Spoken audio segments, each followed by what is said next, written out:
Ну, вообще, я всегда рад и без причины приехать в прекрасный город Тбилиси, в Грузию. Я немножечко такой грузинофил, можно сказать. В данный момент мы своей делегацией приехали по приглашению Мираба Чухуа и Черкесского культурного центра на день празднования Дня черкесского языка. В рамках этих мероприятий мы, в принципе, и находимся сейчас здесь. Адыге – это самоназвание наше, так же, как у грузин Сакартвело – это название страны на своем родном языке. Точно так же мы свою страну называем Адыгахек. Ведь дело в том, что империя, она, как говорится, у них главный принцип – это разделяй и властвуй. Что она великолепно делает. Безусловно. Она старается разделить абхазов, грузин, разделить осетинское общество и так далее. Понимаете? И в результате всего этого у нее это выходит. Можно ли противостоять вот этой политике, используя какие-то именно общекавказские культурные корни? Отвечу на ваш вопрос, сразу обозначив две важные позиции, из которых непосредственно я и многие наши соратники, и вообще черкесское движение, оно неоднородно, но многие придерживаются того же мнения. Безусловно, международное право является для нас руководством, и для нас не является предметом дискурса вопрос целостности Грузии. Другой вопрос.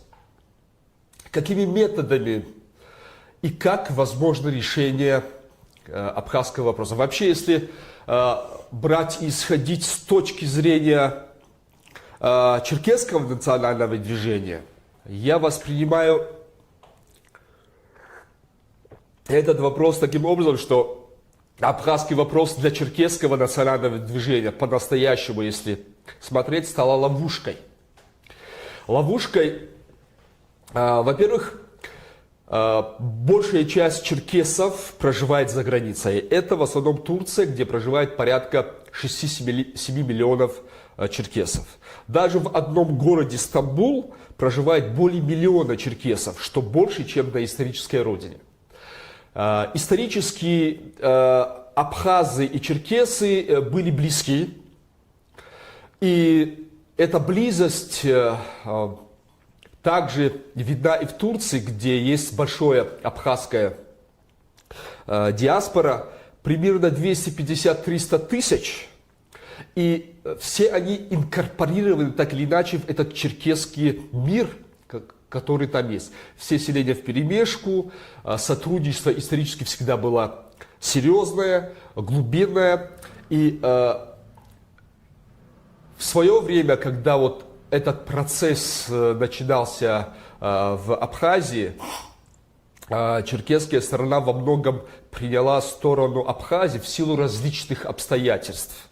Тут и след империи можно проследить и так далее. В это я углубляться и давать оценку я не стану. Но это было. Решение абхазского вопроса для меня может лежит только исключительно в поле мирного разрешения.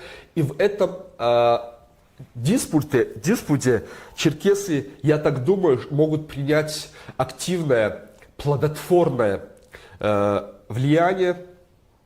И самое главное, я хочу отметить, возможность решения этой проблематики, возможно решить эту проблему только в одном случае, когда не будет третьего представителя в лице Московской империи. Не будет его, поверьте мне, кавказские народы, это исторически было так. Народная дипломатия всегда умела находить общий язык.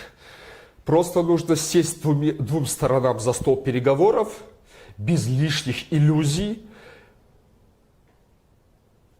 провести переговоры и прийти к единому целому. И я думаю, в этом ключе возможно и решить эту проблему.